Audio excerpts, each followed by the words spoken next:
Good evening, Ram Ram, नमस्कार, जय हिंद। मैं संदीप सिवाज स्वागत करता हूं आप सभी बच्चों का आपके अपने बेहतरीन और शानदार लर्निंग प्लेटफॉर्म पर। जितने भी बच्चे आज के सेशन में मेरे साथ लाइव जुड़ चुके हैं, एक बार फटाफट मेरे को बता दीजिएगा ऑडियो वीडियो एकदम परफेक्ट है, क्लियर है, ओके है।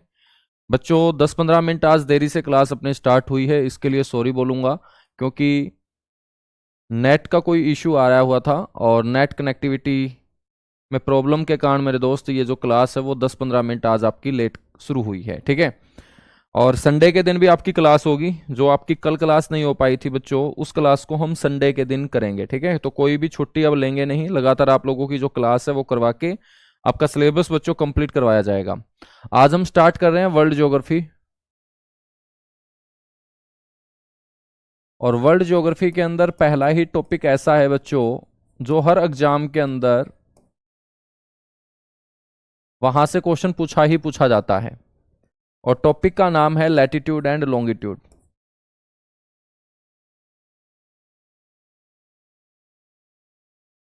लैटिट्यूड एंड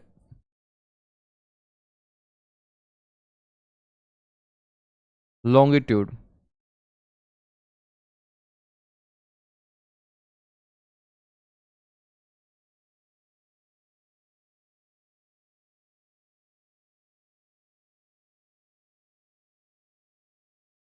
अक्षांश व देशांतर।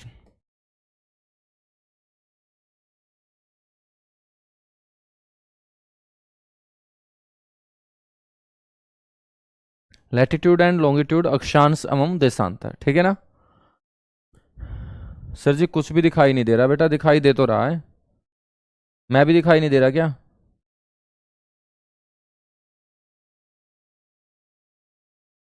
है बच्चों? जीपी राज उसको भी हम डिस्कस कर लेंगे, चलेगा। सर थोड़ी सी ब्राइटनेस ज्यादा है, ब्राइटनेस कम कर लेंगे, कोई इशू नहीं है। मैं आपसे पूछूं कि क्या होता है अक्षांश, क्या होता है देशांतर, तो आप लोगों ने ग्लोब और मानचित्र के ऊपर बहुत सारी रेखाओं को बच्चों लेफ्ट हैंड से राइट हैंड की तरफ देखा होगा। ये सारी की सारी रेखाएं जो लेफ्ट हैंड से राइट हैंड की तरफ जाती है, इन्हीं रेखाओं को हम क्या बोलते हैं बच्चों? लैटिट्यूड बोलते हैं, अक्षांश बोलते हैं। तो आपने बहुत सारी रेखाओं को ग्लोब और मानचित्र के ऊपर बच्चों इस तरीके से जो लेफ्ट हैंड से राइट हैंड की तरफ और राइट हैंड से लेफ्ट हैंड की तरफ जाती हुई नजर आएंगी, इन सारी की सारी रेखाओं को हम क्या बोलते हैं? अक्षांश बोलते हैं,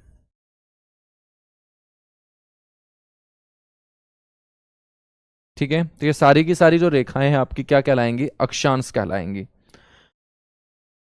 अब दिमाग में आपके आया होगा कि सर ये जो रेखाएं खींची गई हैं इस तरीके से, इनको खींचा ही क्यों गया है? ये जो रेखाएं खींची गई हैं इनको खींचा ही क्यों गया है? बच्चों आप लोगों को पता होगा कि आप भारत के अंदर किसी राज्य के किसी जिले के किसी गांव के अंदर ठहरे हुए हो, आप रहते हो, लेकिन सभी को आवाज सही नहीं है।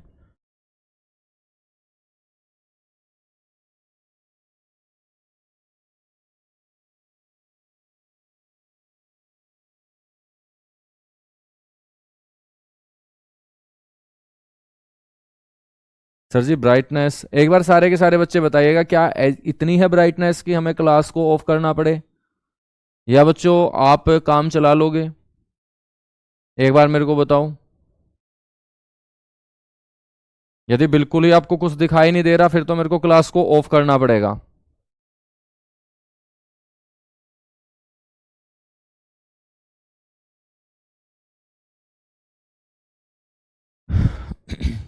तो बच्चों अक्षांश जो खींचे गए हैं वो किस लिए खींचे गए हैं? किसी भी स्थान की स्थिति को दर्शाने के लिए। तो अक्षांशों के खींचे जाने के पीछे जो उद्देश्य होगा वो क्या होगा कि कोई भी स्थान है उसकी स्थिति को यदि अपने को धरती के ऊपर दिखाना है, दर्शाना है, तो किसी भी स्थान की स्थिति को दर्शाने के लिए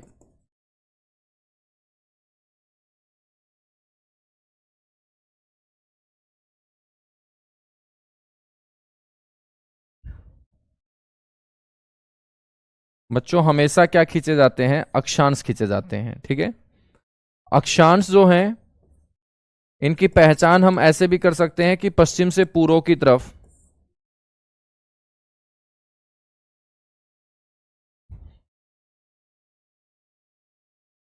पश्चिम से पूर्व की तरफ खींची जाने वाली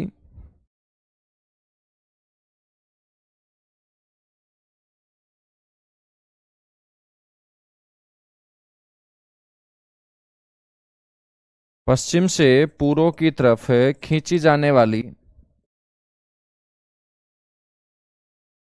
जो आपकी पैरेलल लाइनें होती हैं, समानांतर रेखाएं होती हैं, उन्हीं को हम क्या बोलते हैं, अक्षांश बोलते हैं। तो ग्लोब और मानचित्र के ऊपर खींची गई पश्चिम से पूर्व की ओर पैरेलल लाइनों को बच्चों कहा जाता है अक्षांश यानी कि लैटिट्यूड।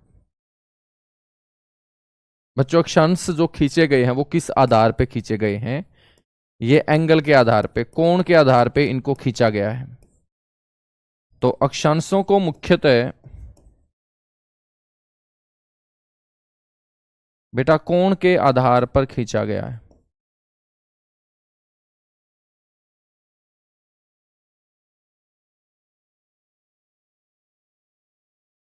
कोण के आधार पर, ठीक है।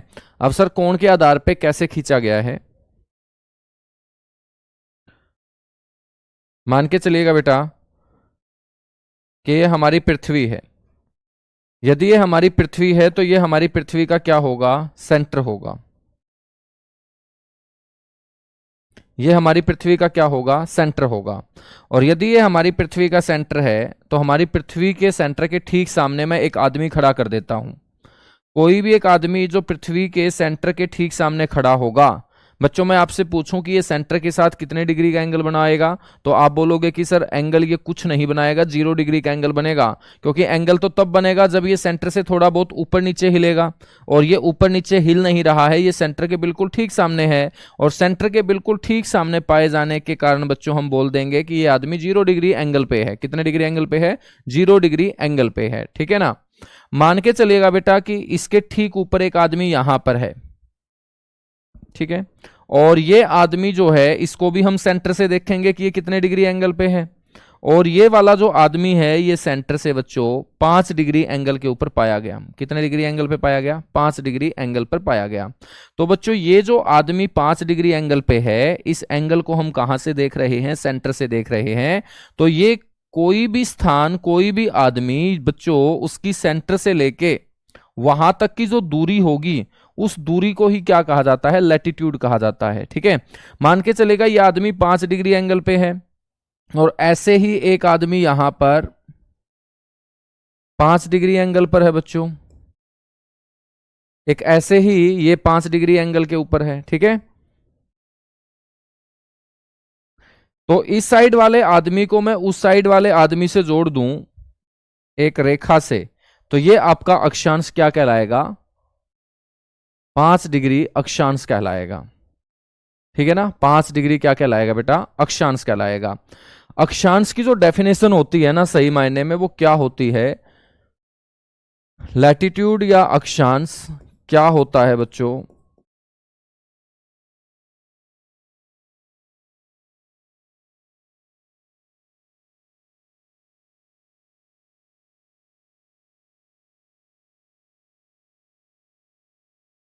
पृथ्वी के केंद्र से, केंद्र का मतलब सेंटर है, पृथ्वी के केंद्र से किसी भी स्थान की जो कोणीय दूरी होती है,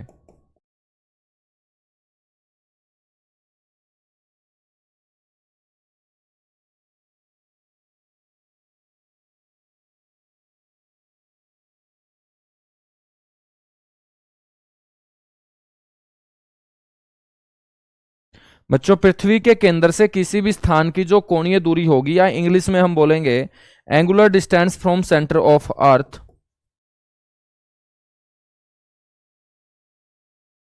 एंगुलर डिस्टेंस फ्रॉम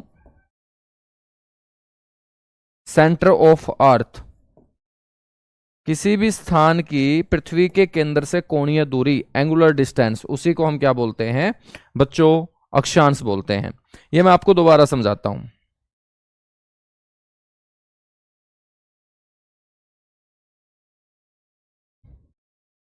कि किस तरीके से अक्षांश खींचे गए हैं। मान के चलेगा ये हमारी पृथ्वी है और ये पृथ्वी का सेंटर है और हम ये पृथ्वी का 1/4 पार्ट उठा रहे हैं। सिर्फ हम पृथ्वी का ये 1/4 भाग उठा रहे हैं बच्चों। यदि हम पृथ्वी का सिर्फ ये 1/4 भाग उठा रहे हैं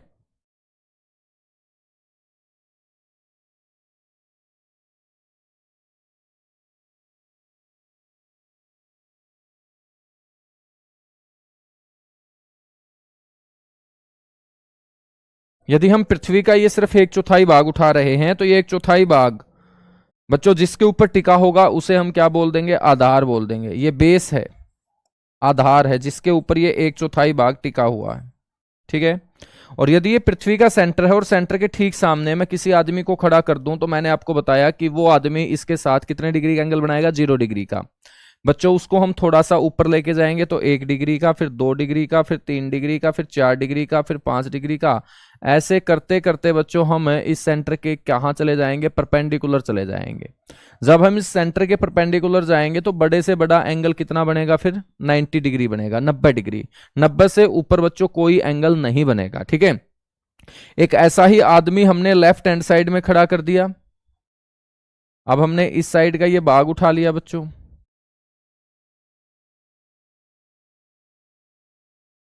अब हमने इस साइड एक आदमी खड़ा कर दिया और मैंने आपसे पूछा कि ये सेंटर के साथ कितने डिग्री का एंगल बनाएगा, तो आप बोलेंगे सर ये भी 0 डिग्री का बनाएगा, क्योंकि एंगल तो तब बनेगा जब थोड़ा बहुत ऊपर नीचे हिलेगा। जब ये 0 डिग्री का बनाएगा तो इसके ऊपर फिर 1 degree, 2 degree, 3 degree, 4 degree, 5 degree करते करते बच्चों ये आदमी भी बिल्कुल कहाँ चला जाएगा, परपेंडिकुलर। तो चाहे हम राइट हैंड साइड से जाएं चाहे हम लेफ्ट हैंड साइड से जाएं, बड़े से बड़ा एंगल जो बनेगा बच्चों वो 90 डिग्री बनेगा। क्या बनेगा, 90 डिग्री बनेगा, ठीक है ना। जब बड़े से बड़ा एंगल 90 डिग्री ऊपर की तरफ बनेगा तो नीचे की तरफ भी बच्चों हम बड़े से बड़ा एंगल जो देखेंगे वो कितने डिग्री का देखेंगे, 90 डिग्री का ही देखेंगे, 90 डिग्री का।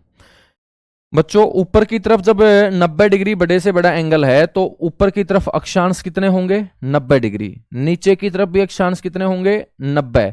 तो 90 और 90 कितने हुए, 180। और एक अक्षांश क्या होगा, 0 डिग्री। तो बच्चों टोटल नंबर ऑफ जो लैटिट्यूड होंगे, कुल अक्षांशों की जो संख्या होगी ना वो कितनी होगी, ये आपको ध्यान रखना है, 181 होगी, ठीक है।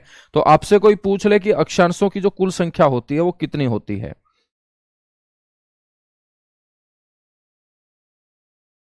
कुल अक्षांश कितने होते हैं, टोटल लैटिट्यूड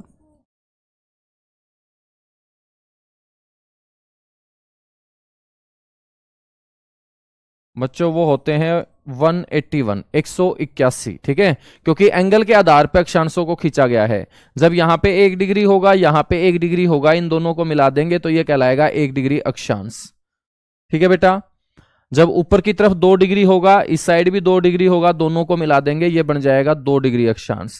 ऊपर की तरफ चलेंगे, राइट हैंड साइड में 3 डिग्री होगा, लेफ्ट हैंड साइड में 3 डिग्री होगा, दोनों को मिला देंगे, बन जाएगा 3 डिग्री अक्षांश। इस तरीके से हम कहां तक जा सकते हैं, 90 डिग्री तक। तो 90 डिग्री तक जा सकते हैं तो ऊपर की तरफ 90 अक्षांश होंगे, नीचे की तरफ 90 अक्षांश होंगे। तो 90 और 90 180, ठीक है। और एक बीच से गुजर रहा है 0 डिग्री, तो बच्चों हम इनको जोड़ देंगे तो ये हो जाएंगे 181। तो याद रखिएगा 90 उत्तरी गोलार्ध में, 90 दक्षिणी गोलार्ध में और एक जो सेंटर से गुजर रहा है। तो इस तरीके से बच्चों कुल अक्षांश होते हैं 181।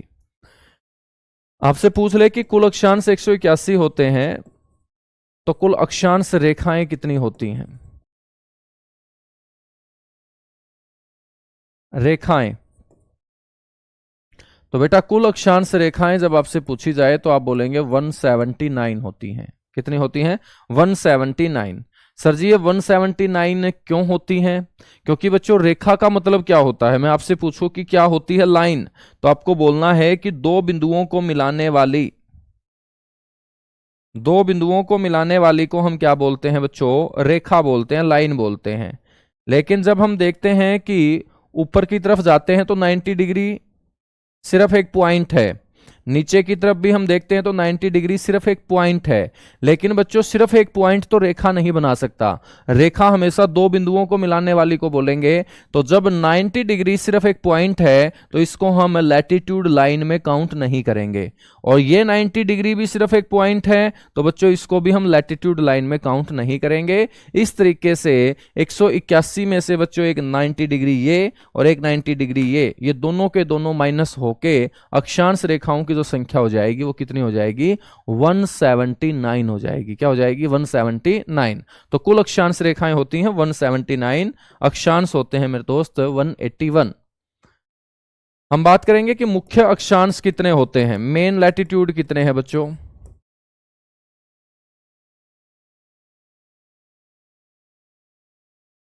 तो मुख्य अक्षांश होते हैं बच्चों 5। ठीक है, मुख्य अक्षांश कितने होते हैं? 5 होते हैं।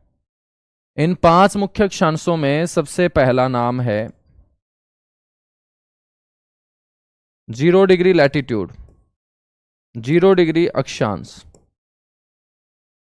और इसी 0 डिग्री अक्षांश को हम बोलते हैं भूमध्य रेखा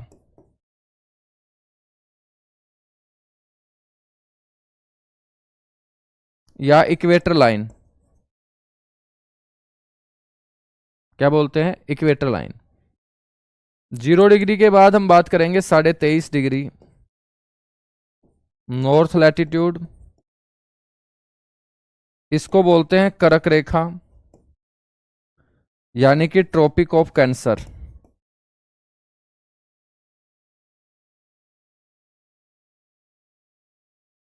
ठीक है बच्चों, 23.5 डिग्री यदि नॉर्थ में है तो 23.5 डिग्री साउथ में भी होगा। 23.5 डिग्री साउथ लैटिट्यूड इसको बोलेंगे मकर रेखा, tropic of Capricorn.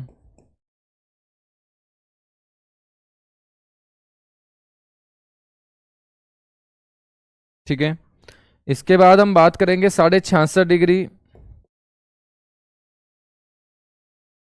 North latitude, इसको कहा जाता है आर्कटिक।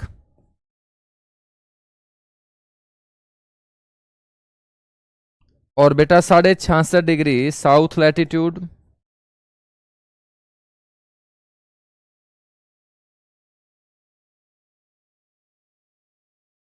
इसको कहा जाता है अंटार्कटिक। क्या कहा जाता है? अंटार्कटिक। ठीक है, तो इस तरीके से हम इन 5 अक्षांशों को मुख्य तौर पे बच्चों पढ़ते हैं। जैसे ये 0 डिग्री है तो इसको बोल देंगे भूमध्य रेखा। भू का मतलब पृथ्वी है, मध्य का मतलब बीचों बीच, और पृथ्वी के ठीक बीचों बीच खींची गई जो काल्पनिक रेखा होगी बच्चों उसी को हम बोलते हैं भूमध्य रेखा।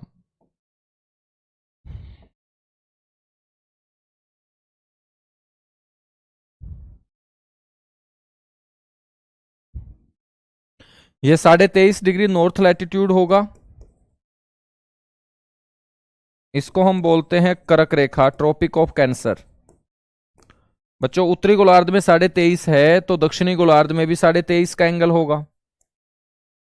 और 23.5 डिग्री साउथ लैटिट्यूड को हम बोलते हैं मकर रेखा। कौन सी रेखा? मकर रेखा।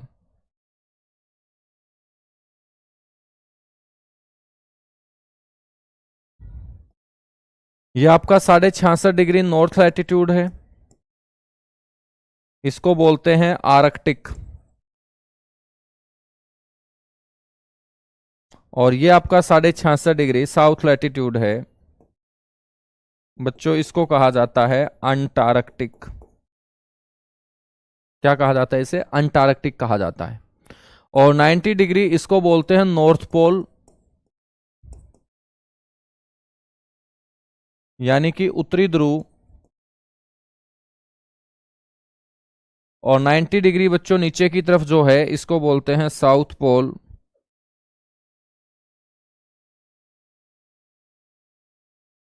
यानी कि दक्षिणी ध्रुव।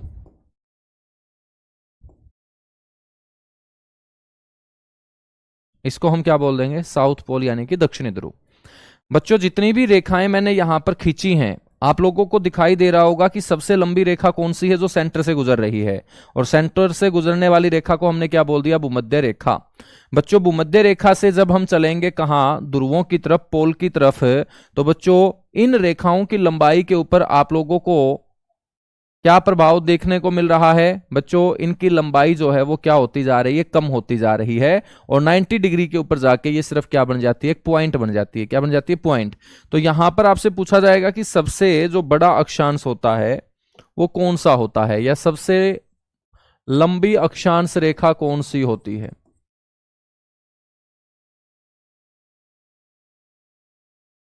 सबसे लंबी अक्षांश रेखा, तो सबसे लंबी अक्षांश रेखा होगी बच्चों इक्वेटर लाइन।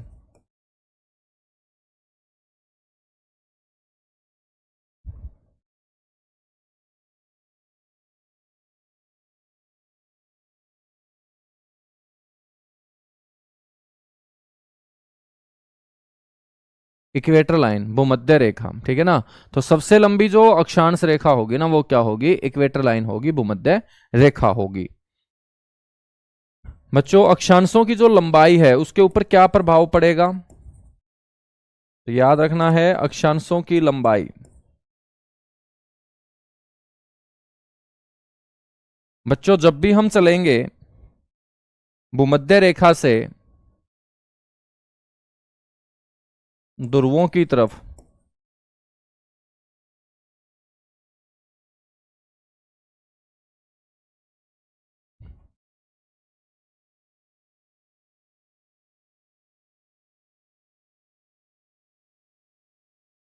भूमध्य रेखा से जब ध्रुवों की तरफ चलेंगे तो बच्चों अक्षांशों की लंबाई क्या होगी, कम होगी, या हम बोलेंगे घटेगी,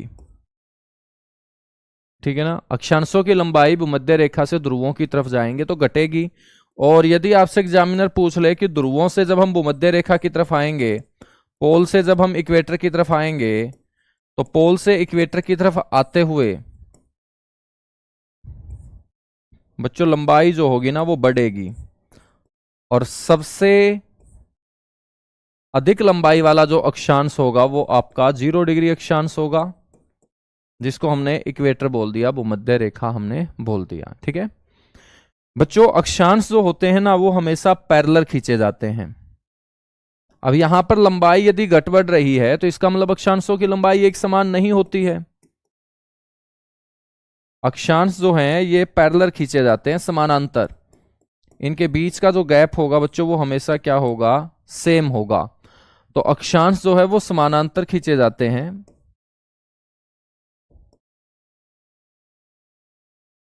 लेकिन इनकी लंबाई जो होती है ना बच्चों वो एक समान नहीं होती है।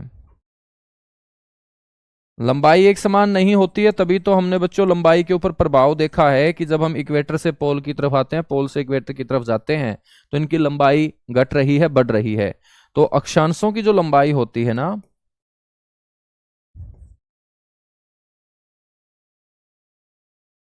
बच्चों वो एक समान नहीं होती है।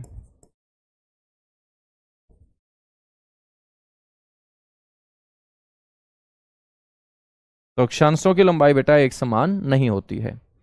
अक्षांशों के बीच का जो गैप होता है,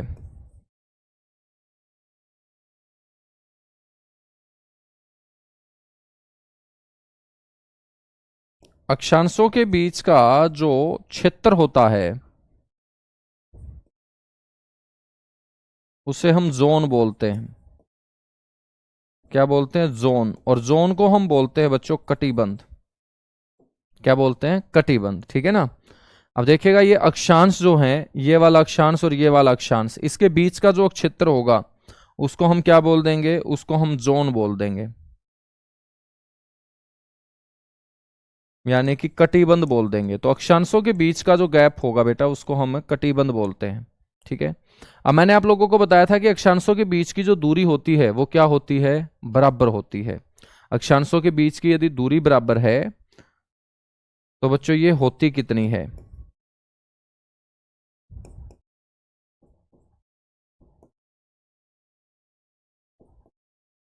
अक्षांशों के बीच की जो दूरी होगी बच्चों वो एक समान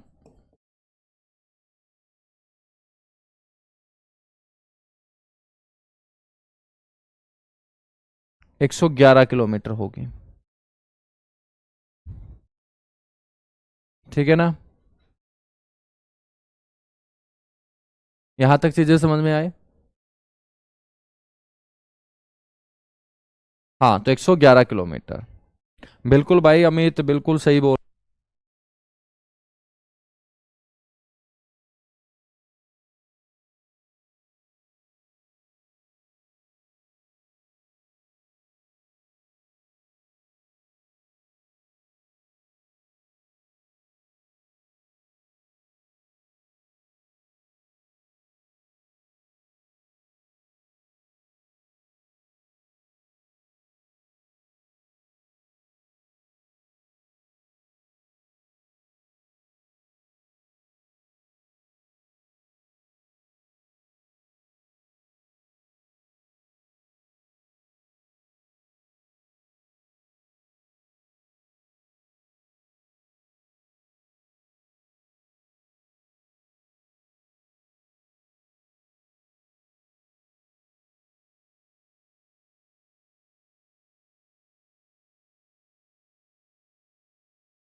चलेगा, अब आ गई होगी आवाज, है ना?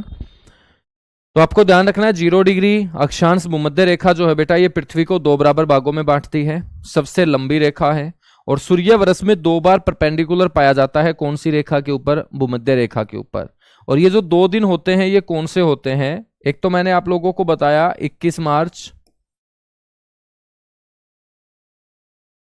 और एक मैंने आपको बताया 23 सितंबर। तो 21 मार्च और 23 सितंबर को सूर्य का इस रेखा के ऊपर परपेंडिकुलर पाया जाना मेरे दोस्त दिन और रात को क्या कर देता है? बराबर कर देता है। तो 21 मार्च और 23 सितंबर जो है ये ऐसे 2 दिन होते हैं जब बच्चों 12 घंटे प्रकाश और 12 घंटे क्या रहेगा? पृथ्वी के ऊपर अंधेरा रहेगा। बच्चों प्रकाश को यहां दिन बोला जा रहा है, अंधेरे को यहां रात बोला जा रहा है। तो दिन और रात बराबर जो होते हैं बच्चों वो एक साल में कौन से 2 दिन होते हैं? 21 मार्च और 23 सितंबर। और 21 मार्च और 23 सितंबर को दिन और रात बराबर क्यों होते हैं? क्योंकि इस भूमध्य रेखा के ऊपर सूर्य बच्चों इन्हीं 2 दिन परपेंडिकुलर लंबवत पाया जाता है। दिन और रात का बराबर पाया जाना बच्चों ज्योग्राफी के अंदर एक घटना होती है और इसी घटना को हम बोलते हैं इक्विनॉक्स। इक्विनॉक्स, इक्विनॉक्स को हम क्या बोलेंगे? हिंदी में विषु बोलेंगे। क्या बोलेंगे? विषु। ठीक है ना। तो आपसे क्वेश्चन पूछा जाएगा कि इक्विनॉक्स की जो घटना होती है, इक्विनॉक्स की जो घटना होती है वो कौन सी रेखा पर? तो बच्चों विषु की जो घटना है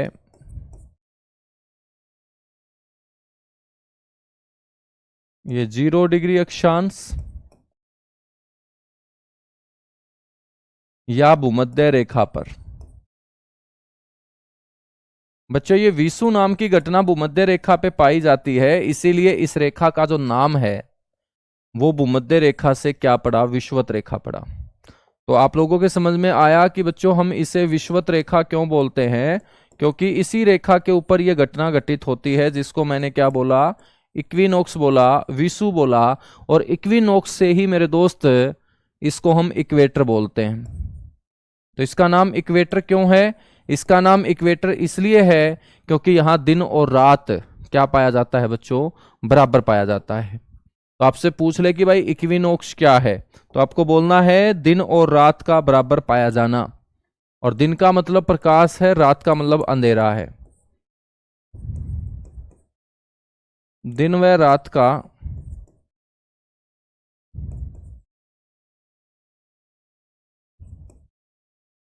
बराबर पाया जाना। ठीक है। तो दिन और रात का बराबर पाया जाना ही क्या कहलाता है? इक्विनॉक्स कहलाता है। ठीक है ना। बहुत बढ़िया। तो यहां तक चीजें क्लियर हुई। बेटा भूमध्य रेखा जो है ना ये विश्व के कौन कौन से देशों से गुजरती है इसके बारे में हम चर्चा करेंगे।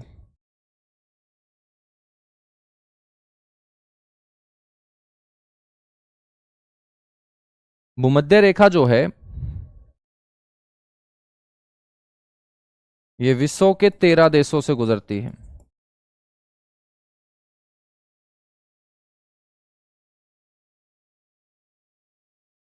ठीक है। साथ की साथ हम बात करें बेटा कितने महाद्वीप से? सर जी 3 महाद्वीप से गुजरती है। ठीक है। और हम बात करें तो कौन कौन से महासागर से गुजरती है बेटा ये? तो सर जी 3 महासागरों से गुजरती है।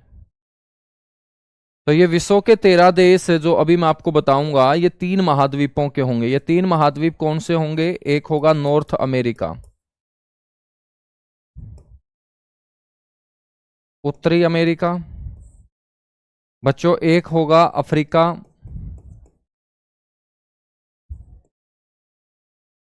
और एक होगा एशिया।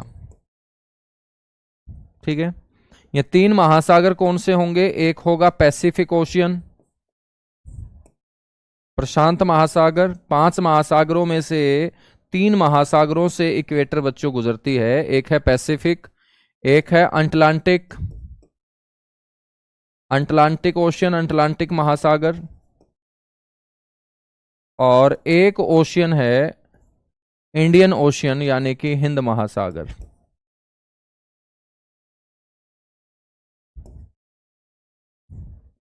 हिंद महासागर। ठीक है, तो आपसे पूछा जा सकता है कि भूमध्य रेखा जो है ये विश्व के कितने देशों से गुजरती है, तो आप लोगों को पता होना चाहिए कि ये गुजरती है सर जी विश्व के 13 देशों से। लेकिन महासागर पूछ ले तो आपको बोलना है कि ये गुजरती है सर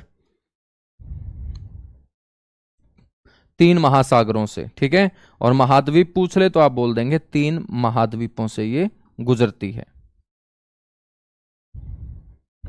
बच्चों एक ट्रिक के माध्यम से मैं 13 के 13 देश आप लोगों को बता रहा हूं।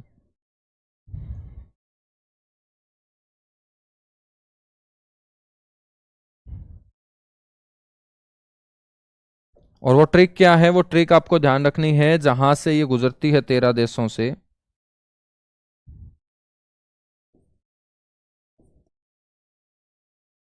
ट्रिक है सीबीआई सो गया काका की कमाई से।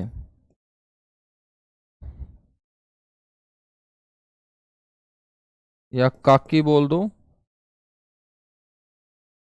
काका की कमाई से।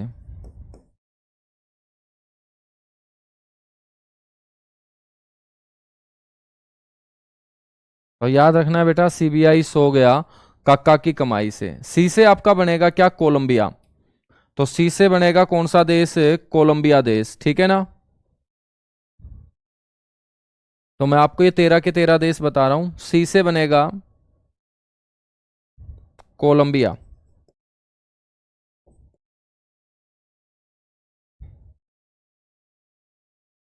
बेटा बी से बनेगा ब्राजील।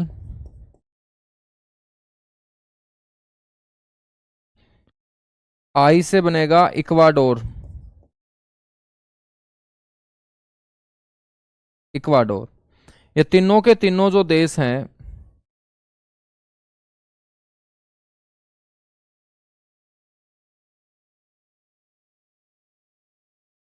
यहां पर मेरा बेटा एक याद रखना है, हमने उत्तरी अमेरिका बोला है तो उत्तरी अमेरिका नहीं बल्कि दक्षिण अमेरिका आपको याद रखना है, क्योंकि ये तीनों के तीनों जो देश हैं बेटा ये उत्तरी अमेरिका के नहीं है। ठीक है ना, उत्तरी अमेरिका से हम पढ़ेंगे कर्क रेखा।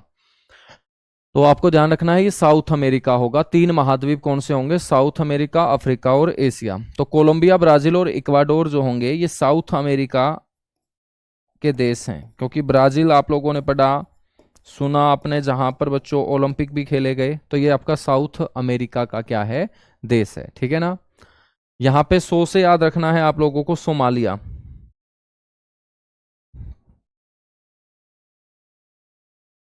सो से याद रखेंगे सोमालिया।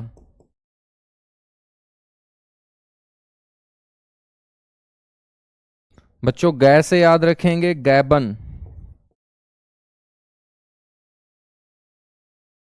गैबन। ठीक है, या से याद रखेंगे युगांडा।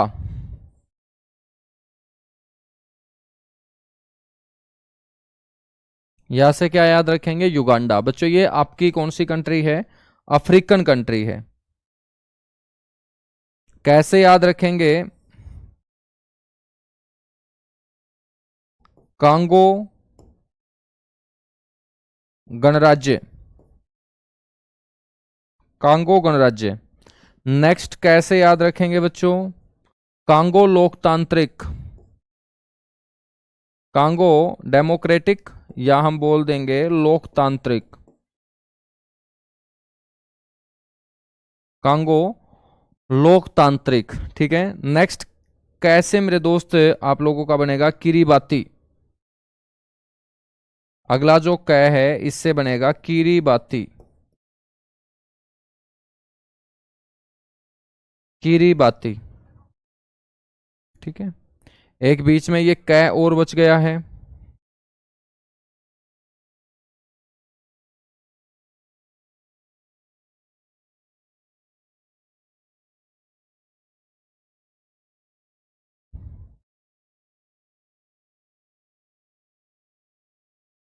केन्या। इससे क्या बनेगा बेटा, केन्या। ये सारे के सारे जो है ना ये आपके अफ्रीका के देश हैं। किसके देश हैं, अफ्रीका के। मैं से बनेगा मालदीव।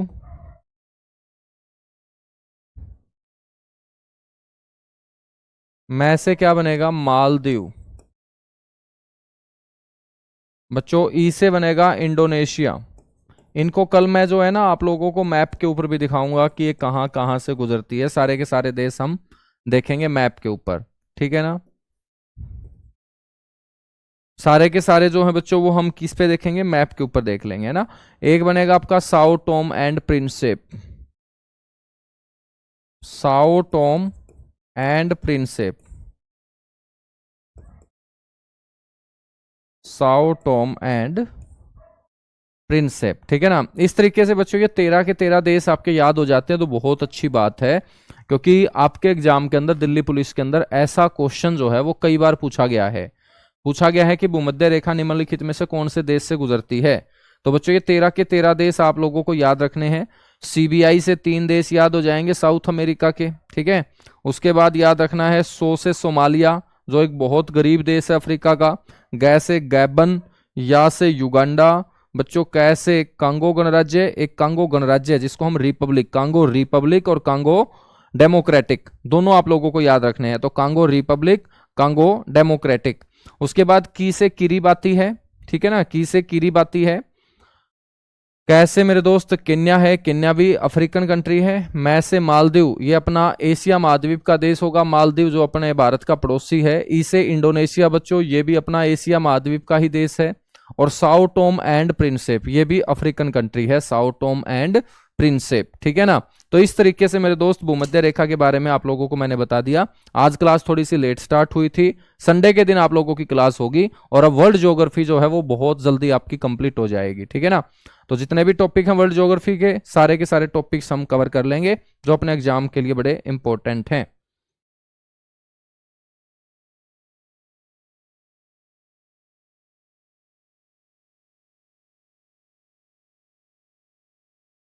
हाँ बिल्कुल भाई अमित, सही है, ठीक है। हाँ बिल्कुल, आपको देख के मेरे को लगता है कि आपने खूब किया है, और आप इस फील्ड में गलत आ गए हो भाई साहब, ज्योतिषी वाली फील्ड में सही हो, सारे के सारे आइडिया लगा लेते हो बेटा, है ना। चलेगा, बाकी मिलेंगे कल इसी जगह इसी समय। Thank you.